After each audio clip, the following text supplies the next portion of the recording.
Property disclosures demystified. Let's get started. Trade fixtures in a California lease are considered. Is it A, real property? Or B, personal property removable by tenant? Could it be C, appurtenances? Or lastly D, fixtures that cannot be removed? The correct answer is B. Here is why. Trade fixtures are items installed by a tenant for the purpose of conducting their business. Legally, they are considered the tenant's personal property, B, and can be removed by the tenant before the lease ends, provided they repair any damage caused by removal. They do not become real property, A, or permanent appurtenances, C. The key distinction is their removability, contradicting D. Next question.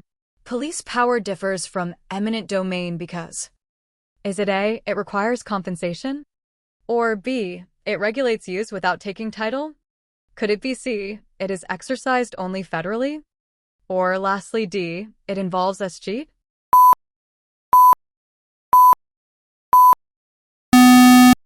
The correct answer is B. Here is why. Police power allows the government to regulate property use, e.g., zoning, building codes, for public welfare without compensating the owner. B. Eminent domain involves taking private property for public use, which requires just compensation. A. Both powers are exercised at state and local levels, not just federally. C. SG. Is a separate power of the state to acquire property when an owner dies without heirs. Next question. An implied agency relationship may arise in California from: is it A, the broker's actions benefiting one party? Or B, a written agreement only? Could it be C, discussing compensation? Or lastly D, learning names first?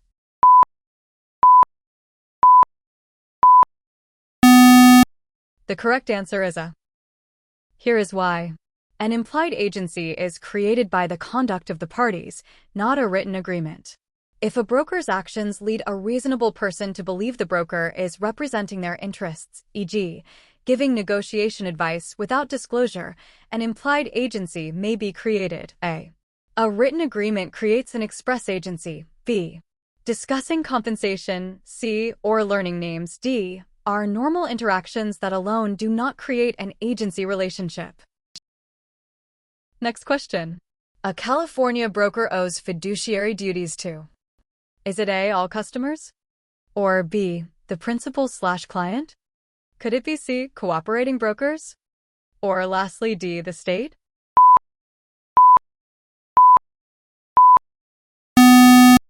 The correct answer is B. Here is why. Fiduciary duties, care, obedience, loyalty, disclosure, confidentiality, accounting, are owed exclusively to the broker's principal or client. B.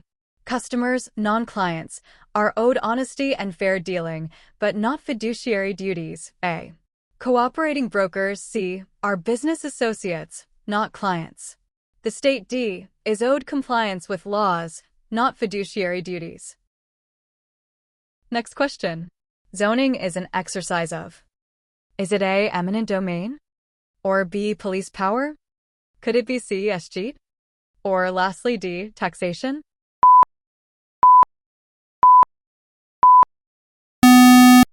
The correct answer is B. Here is why. Zoning is a classic example of the government's police power, B, regulating land use to protect public health, safety, morals, and general welfare. Eminent domain, A, is the taking of property for public use. SG. C is the state's acquisition of property when an owner dies intestate without heirs. Taxation, D, is the power to levy taxes. Next question. Unlawful private controls include restrictions based on: is it A, architectural style? Or B, protected classes under fair housing?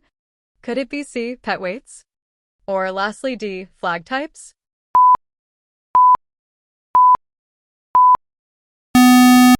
The correct answer is B. Here is why.